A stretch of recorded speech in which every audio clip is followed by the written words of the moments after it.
नमस्कार. योग वासिष्ठ एका अथांग गहन ग्रंथाच्या जगात तुमचं पुन्हा एकदा स्वागत. आज आपण जाणार आहोत याच्या चौथ्या पुस्तकात. स्थिती प्रकरण म्हणतात त्याला. त्यातले काही अध्याय म्हणजे 29 ते 36. हो, स्थिती प्रकरण. आणि हा भाग प्रामुख्याने ज्ञानयोगावर आहे, म्हणजे भ्रम, माया हे सगळं ओळखून त्यातून बाहेर कसं पडायचं यावर. आम्हाला जी माहिती मिळाली आहे त्यानुसार यात काही राक्षसांच्या कथा आहेत. खूप नाट्यमय. हो, नाट्यमय आहेतच, पण त्यातून अहंकाराचे परिणाम आणि अंतिम सत्य काय आहे याबद्दल खूप महत्वाचे धडे मिळतात. अगदी बरोबर. आणि वसिष्ठ ऋषी इथे रामाला फक्त गोष्टी नाही सांगत आहेत. या कथा म्हणजे रूपकं आहेत, गहन तत्वज्ञान आहे यात. अच्छा. अहंकार, कर्म, माया आणि अर्थातच ब्रह्मन म्हणजे अंतिम सत्य, या सगळ्या संकल्पना कशा जोडलेल्या आहेत हे या कथांमधून हळूहळू उलगडतं. म्हणजे अहंकारामुळे दुःख कसं येतं आणि मग अनासक्ती म्हणजे डिटॅचमेंट कशी मुक्तीकडे नेते, हा सगळा प्रवास आपण पाहणार आहोत. उत्तम. म्हणजे आजचं आपलं ध्येय हेच आहे की या कथांमागचा गाभा समजून घ्यायचा. अहंकार म्हणजे नक्की काय, तो कसा बांधतो आपल्याला, आणि महत्वाचं म्हणजे त्यातून सुटून खरं स्वतंत्र कसं मिळवायचं. मला वाटतं हा प्रवास खूप रंजक असेल. चला सुरुवात करूया. तर पहिला अध्याय 29 सुरुवात होते ती दम, ब्याल आणि कट नावाच्या 3 राक्षस नेत्यांच्या युद्धाने. ते देवांविरुद्ध अनेक वर्ष लढतात, पण शेवटी हरतात. इतके पराक्रमी असूनही असं का होतं? याचं मूळ आहे ना, ते त्यांच्या अहंकारात आणि त्यांच्या स्वार्थी इच्छांमध्ये आहे. कथा सांगते की ते सुरुवातीला खूप शक्तिशाली होते. युद्ध जवळजवळ 35 वर्ष चाललं, मग अजून 5 वर्ष. बापरे, इतकी वर्ष? हो, पण सततच्या विजयामुळे त्यांच्यात प्रचंड गर्व आला, अहम वाढला. त्यांना वाटलं आता आपल्याला कोणी हरवू शकत नाही, आपण अजिंक्य आहोत. अच्छा. आणि मग याच गर्वात, याच धुंदीत ते भौतिक सुख आणि स्वतःच्या शरीराच्या संरक्षणात इतके गुंतले की मूळ मुद्दाच विसरले. अगदी. त्यांची जी मूळची आंतरिक शक्ती होती, धैर्य होतं, तेच कुठेतरी कमी झालं. ते आतून पोकळ झाले, त्यामुळे त्यांचा पराभव झाला. हा केवळ सैन्याचा पराभव नव्हता, हा त्यांच्या अहंकाराचा पराभव होता. अहंकार आणि वासनांचा. अगदी बरोबर. आणि युद्धानंतर त्यांच्या शरीरांचं जे वर्णन आहे, छिन्न विच्छिन्न शरीरं, तुटलेली चिलखतं, अवयव, हे पण मग प्रतिकात्मकच असणार. नक्कीच. हे फक्त बाहेरच्या विनाशाचं वर्णन नाहीये, ही आतली अधोगती दाखवली आहे. हे युद्ध म्हणजे आपल्या आतला संघर्ष आहे. आपल्या आतला कसा? एका बाजूला आपलं उच्च ज्ञान, आपली सात्विक वृत्ती, ज्याचं प्रतीक देव आहेत, आणि दुसऱ्या बाजूला आपल्या मूळच्या प्रवृत्ती, वासना, क्रोध, लोभ, अहंकार, ज्याचं प्रतीक हे राक्षस आहेत. ओके. त्यांच्या पराभवातून वसिष्ठ हेच सांगतात की फक्त बाहेरची शक्ती, सत्ता, संपत्ती असून उपयोग नाही. आतला अहंकार, आतल्या वासना नियंत्रणात नसतील तर शेवट वाईटच. हो, विनाश अटळ आहे. पण त्यांची कथा इथे संपत नाही. पराभवानंतरही त्यांच्या अहंकाराचा परिणाम सुरूच राहतो.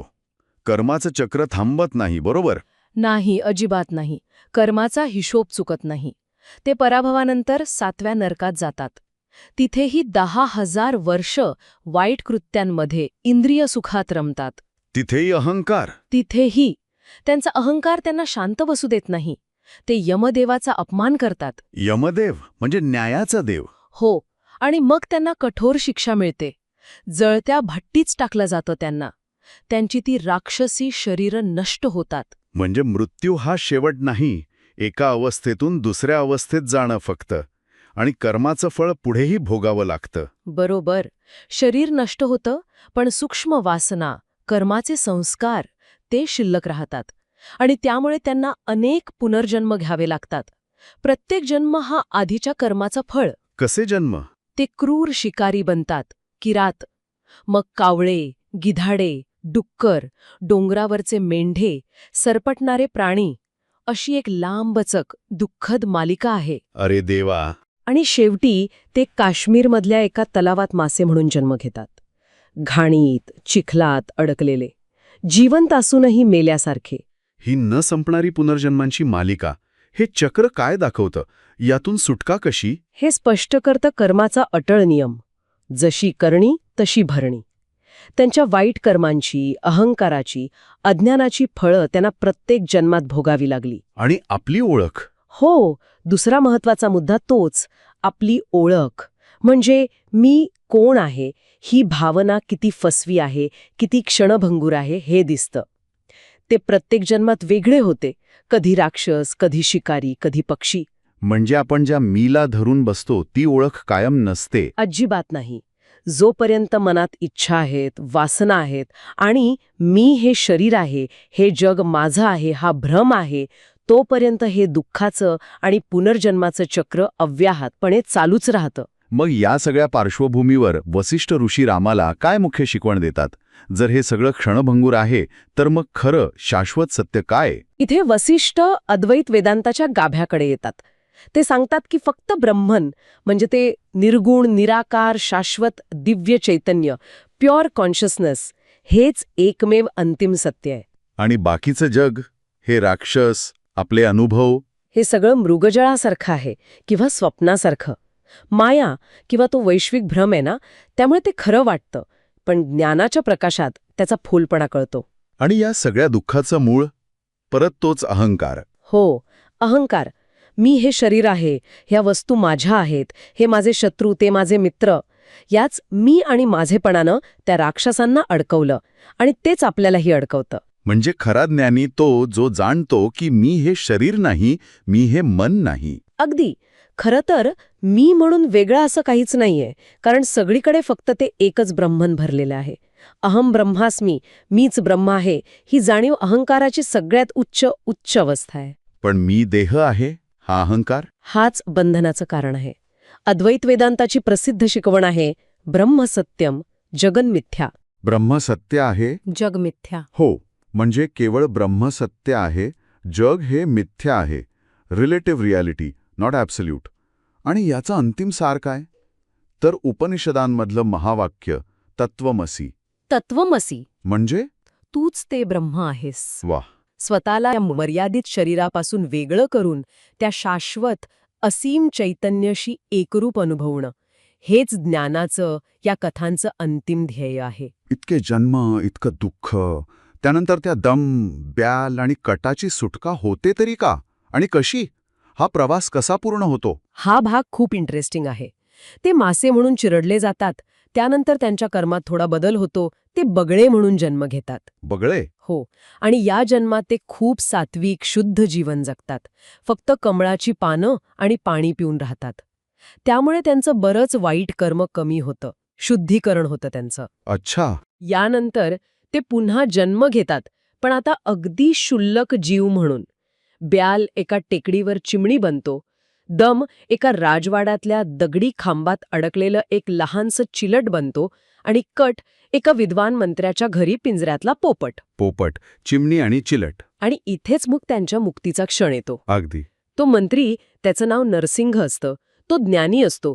तो त्या पोपटाला, जो पूर्वीचा कट असतो, आणि तिथेच असलेल्या चिमणी म्हणजे ब्याल आणि चिलटला म्हणजे दम, त्यांच्या पूर्वजन्मांची सगळी कहाणी ऐकवतो. राक्षसांपासूनची? हो, राक्षसांपासून ते माशांपर्यंत आणि आत्ताच्या जन्मापर्यंतची सगळी सविस्तर. आणि ही कथा ऐकताच त्या पोपटाला सगळा भूतकाळ आठवतो. काय सांगताय? हो, त्याला आपल्या अहंकाराचे भयंकर परिणाम दिसतात.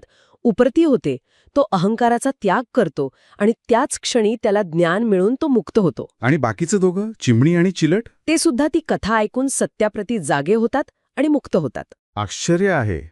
म्हणजे फक्त पवित्र ज्ञान ऐकल्याने, श्रवण केल्याने सुद्धा मुक्ती मिळू शकते. यालाच श्रवण भक्ती म्हणतात. अगदी. यातून श्रवण या साधनेचं महत्त्व कळतं. योग्य वेळी, योग्य मनस्थितीत आणि अधिकारी व्यक्तीकडून ऐकलेलं सत्यज्ञान मनावर खोलवर परिणाम करतं.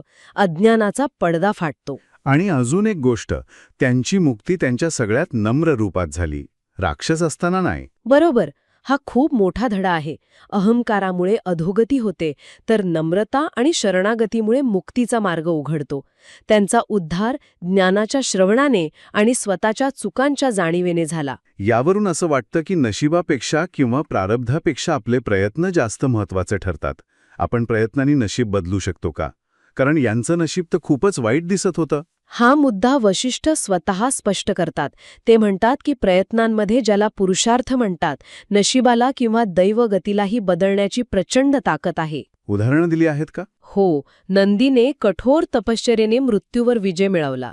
विश्वामित्र ऋषींनी प्रचंड प्रयत्नांनी क्षत्रिय असूनही ब्रह्मर्षी पद मिळवलं. सावित्रीने यमदेवाशी संघर्ष करून पतीचे प्राण परत आणले. म्हणजे योग्य प्रयत्न आणि श्रद्धा असेल तर काहीही अशक्य नाही.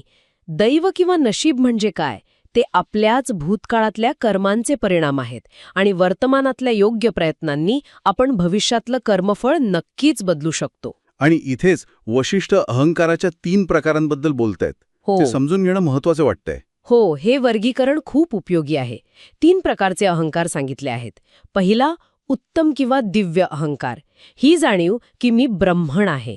अहम ब्रह्मास्मी. म्हणजे मी हे शरीर नाही, तर ते सर्व व्यापी चैतन्य आहे. बरोबर.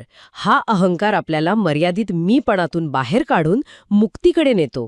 हा खरं तर अहंकार नाही, ही आत्मस्वरूपाची ओळख आहे. दुसरा, मध्यम किंवा बौद्धिक अहंकार. मी एक लहान, मर्यादित आत्मा, जीव आहे, जो त्या मोठ्या सत्याचा अंश आहे, असा विचार. हा दर्शवतो की व्यक्ती मुक्तीच्या मार्गावर आहे, पण अजून पूर्ण ज्ञान झालेलं नाहीये. म्हणजे मी शरीर आहे यातून सुटलाय, पण मी ब्रह्म आहे हे अजून अनुभवलं नाहीये. अगदी. आणि तिसरा आहे अधम किंवा शारीरिक अहंकार. मी हे शरीर आणि मन आहे, ही घट्ट ओळख. हाच अहंकार सगळीकडे दिसतो आणि हाच दुःख, वासना, भीती, पुनर्जन्म यांचं मूळ कारण आहे. दम्म, ब्याल, कट याच अहंकारात अडकले होते. हो, पूर्णपणे. मग यातून बाहेर पडायचं कसं? या शारीरिक अहंकाराच्या पकडीतून वशिष्ठ काही मार्ग सांगतात. पहिलं आणि महत्वाचं म्हणजे आत्मचौकशी, सेल्फ इन्क्वायरी. मी कोण आहे? कोहम. याचा सतत शोध घेणं. मी हे बदलणारं शरीर आहे की या शरीराला जाणणारं, न बदलणारं चैतन्य आहे? आणि दुसरं, माझे या भावनेतून बाहेर पडणं. म्हणजे संपत्ती, नाती, पद, प्रसिद्धी, इच्छा या सगळ्याच्या आसक्तीतून, अटॅचमेंटमधून हळूहळू सुटणं. अनासक्तीचा अभ्यास करणं, डिटॅचमेंट. आणि तिसरं म्हणजे धर्माचं पालन करणं. आपलं कर्तव्य, आपली जबाबदारी योग्य रीतीने, फळाची अपेक्षा न ठेवता करणं, नैतिक आचरण ठेवणं. यातून हळूहळू आपण त्या शारीरिक अहंकाराच्या पलीकडे जाऊ शकतो. आपण पाहिलं की अहंकार आणि वासना कशा खाली खेचतात, पण कथा अजून संपलेली नाही. आता वसिष्ठ एका वेगळ्याच प्रकारच्या राक्षसांचं उदाहरण देतात. भीम, भास आणि दृढ.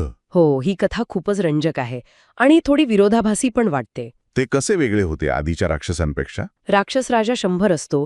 तो आधीच्या राक्षसांच्या पराभवानंतर वाचलेला असतो. तो आपल्या सामर्थ्याने हे 3 नवीन राक्षस, भीम, भास आणि दृढ निर्माण करतो. पण हे खूप अनपेक्षित असतात. म्हणजे ते अहंकार आणि कोणत्याही इच्छेपासून पूर्णपणे मुक्त असतात.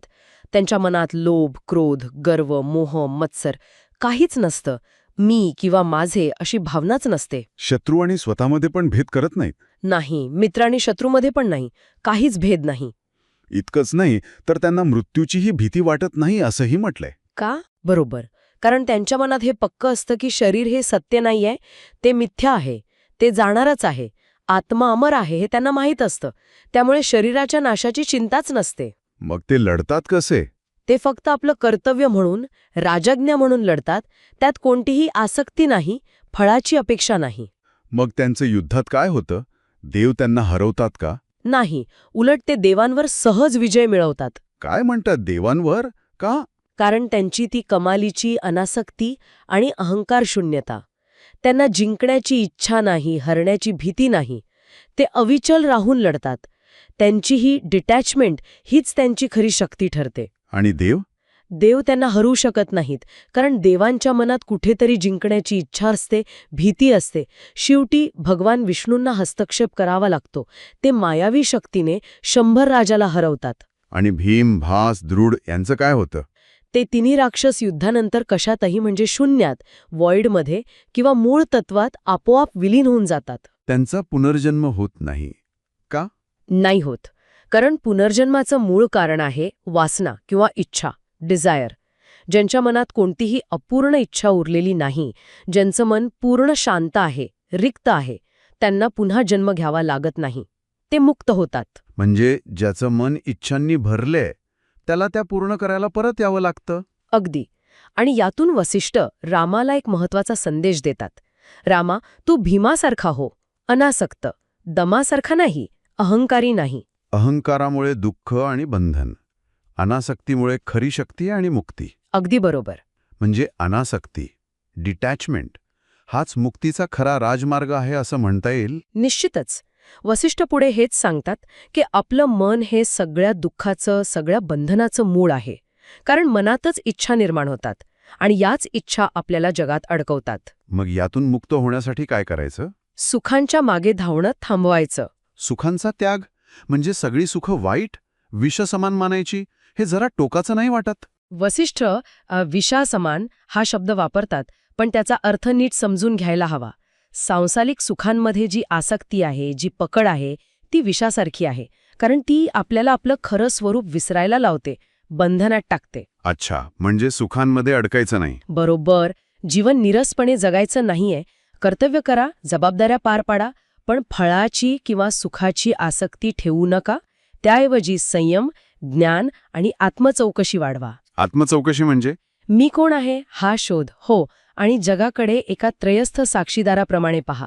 जणू काही चैतन्यातला एक जादूचा खेळ चालू आहे. Like a magic show in consciousness. आणि जेव्हा ही अनासक्ती साधते तेव्हा मुक्तीची अवस्था कशी असते, अनुभव कसा असतो? वशिष्ठ म्हणतात की त्या अवस्थेत मन पूर्ण शुद्ध होतं. दुःख, आनंद, राग, द्वेष, शंका काही उरत नाही. अहंकार इतका विरघळतो की आपलं शरीर गवताच्या काडीसारखं वाटू लागतं, शुल्लक, निरर्थक. आणि मिळतो तो ब्रह्मानंद, ब्लिस ऑफ ब्रह्मन, जो कसा असतो तर एखाद्या शांत नितळ तलावावर पडलेला शीतल चांदण्यासारखा. तो एक असीम, शांत, स्थिर, शब्दांच्या पलीकडचा आनंद असतो. खरा शाश्वत आनंद इंद्रिय किंवा मनाच्या पलीकडे आहे. तो आपल्या आत्मस्वरूपातच आहे. अगदी शेवटी राम एक खूप महत्वाचा प्रश्न विचारतो. जर फक्त ब्रह्मन म्हणजे चैतन्य हेच एकमेव सत्य आहे, तर मग हे इतकं खरं वाटणारं जग अस्तित्वात कसं आलं? याचं उत्तर वशिष्ठ कसं देतात? हां, खरंच कळीचा मुद्दा आहे. अद्वैत वेदांतासमोरचं हे एक मोठं आव्हान आहे. वसिष्ठ याचं उत्तर देण्यासाठी 3 खूप सुंदर रूपक वापरतात. मेटाफॉर्स. कोणती आहेत ती? पहिलं, समुद्र आणि लाटा. ते म्हणतात हे जग म्हणजे ब्रह्मण नावाच्या अथांग शांत समुद्रावर उठलेल्या लाटांसारखं आहे. लाटा? हो, लाट दिसते, खरी वाटते, पण ती समुद्रापेक्षा वेगळी नसते. ती पाण्याचीच एक क्षणिक हालचाल असते. समुद्रातून येते, समुद्रात विलीन होते.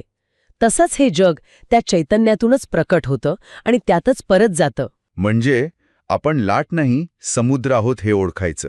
अगदी. आपण स्वतःला लाट, शरीरमंजक समजतो, पण खरं तर आपण तो अथांग समुद्र चैतन्य आहोत. दुसरं रूपक स्वप्नाचं आहे, तेही प्रभावी वाटतं. हो, जसं आपलं मन रात्री झोपेत स्वप्नजग निर्माण करतं. स्वप्नात ते अगदी खरं वाटतं. माणसं, घटना, सुख-दुःख सगळं असतं. पण जागं झाल्यावर कळतं की ते सगळं आपल्या मनातच होतं, बाहेर काही नव्हतं. बरोबर. तसंच ते परम चैतन्य, सुप्रीम कॉन्शियसनेस हे विश्व एका स्वप्नाप्रमाणे पाहते किंवा अनुभवते. हे जग त्या परम चैतन्याचे एक स्वप्नवत प्रकटीकरण आहे. Dream like manifestation. स्वतंत्रपणे सत्य नाही. आणि तिसरं रूपक आकाशाचं आणि ढगांचं. हो, जसे आकाशात ढग येतात, जातात, वेगवेगळे आकार घेतात, पण त्यामुळे आकाशावर काही परिणाम होतो का? नाही, आकाश तसंच राहतं, निर्भ्र, निर्लेप. अगदी. तसंच हे जग आणि त्यातल्या सगळ्या घटना, वस्तू, जीव त्या शुद्ध चैतन्याच्या अवकाशात येतात आणि जातात, पण त्या मूळ चैतन्याला काहीही फरक पडत नाही. ते नेहमी शुद्ध, अलिप्त, शाश्वत राहतं. या तिन्ही रूपकांचा सार एकच आहे. एकच आहे. आपण हे मर्यादित शरीर किंवा मन नाही, तर त्यामागे असलेली ती शाश्वत, न बदलणारी जाणीव आहोत. Awareness, consciousness. आणि या भ्रमातून, या स्वप्नातून जागं होणं म्हणजेच मुक्ती. हो, ते स्वातंत्र्य. आणि विचार करा, जर जग खरंच स्वप्नासारखं असेल, मिथ्या असेल, तर मग त्यातल्या गोष्टींसाठी इतकी चिंता, इतका आटापिटा कशाला करायचा? खरंय, जगाचं अस्तित्व स्वतंत्र नाही, ते केवळ त्या सर्वोच्च मनात आहे, सुप्रीम माइंड, कॉन्शियसनेस. तर या अध्यायांच्या अभ्यासातून हे स्पष्ट झालं की अहंकार आणि वासना आपल्याला कशाप्रकारे दुःखाच्या आणि पुनर्जन्माच्या चक्रात अडकवतात. दम, ब्याल, कटाच्या कथेत आपण ते पाहिलं. त्यांचा अहंकारच त्यांच्या विनाशाला आणि त्या अनंत जन्मांना कारणीभूत ठरला. आणि ह्याच्या अगदी उलट भीम, भास आणि द्रुढ यांची कथा, ती दाखवते अनासक्तीची आणि अहंकार शून्यतेची प्रचंड शक्ती. अहंकार नसल्यामुळे ते केवळ युद्धात नाही, तर जीवनाच्या अंतिम परीक्षेतही यशस्वी झाले. सहजपणे मूळ तत्वात विलीन झाले, कारण त्यांच्या मनात कोणतीच वासना उरली नव्हती. आणि या सगळ्याच्या मुळाशी आहे अद्वैत वेदांताचं ते सत्य. केवळ एकच ब्रह्मण, चैतन्य, सत्य आहे. आणि हे जग म्हणजे त्या चैतन्याचं एक स्वप्नवत, क्षणभंगूर प्रकटीकरण. स्वतःला हे शरीर मन न मानता ते शुद्ध शाश्वत चैतन्य, तो समुद्र, ती लाट नाही म्हणून ओळखणं, हाच मुक्तीचा, ज्ञानयोगाचा मार्ग आहे. अगदी. आणि या मार्गावर चालण्यासाठी प्रयत्न, पुरुषार्थ, पवित्र ज्ञानाचं श्रवण, नम्रता ह्युमिलिटी. आणि सर्वात महत्त्वाचं म्हणजे अनासक्ती, डिटॅचमेंट. हे महत्त्वाचे टप्पे आहेत. हो, हे या कथांमधून पुन्हा पुन्हा स्पष्ट होतं. दम, ब्याल, कटाची मुक्तीसुद्धा शेवटी ज्ञानाच्या श्रवणाने आणि नम्र अवस्थेतच झाली, हे विसरून चालणार नाही. आजच्या या चर्चेनंतर एक विचार मनात येतोय. जर हे जग खरोखरच एका स्वप्नासारखं असेल आणि आपलं खरं स्वरूप त्या स्वप्नाच्या पलीकडचं, न बदलणारं शाश्वत चैतन्य असेल, तर मग आपल्या रोजच्या जगण्यातल्या चिंता, भीती, अपयश, यश या सगळ्यांकडे पाहण्याचा आपला दृष्टिकोन पूर्णपणे बदलू शकतो का? हा, खरंच प्रत्येकाने स्वतःला विचारायला हवा असा प्रश्न आहे. मी हे शरीर आहे, मी हे मन आहे, या मर्यादित, सतत बदलणाऱ्या ओळखीमधून बाहेर पडून मी ते शांत, साक्षी, असीम चैतन्य आहे, या जाणीवेत स्थिर होण्याचा प्रयत्न. हा प्रयत्न आपल्या अनुभवांना, आपल्या प्रतिक्रियांना, आपल्या एकूणच जगण्याला कसा आकार देऊ शकेल, यावर मनन करणं, विचार करणं, हाच या ज्ञानाचा खरा उपयोग ठरू शकतो.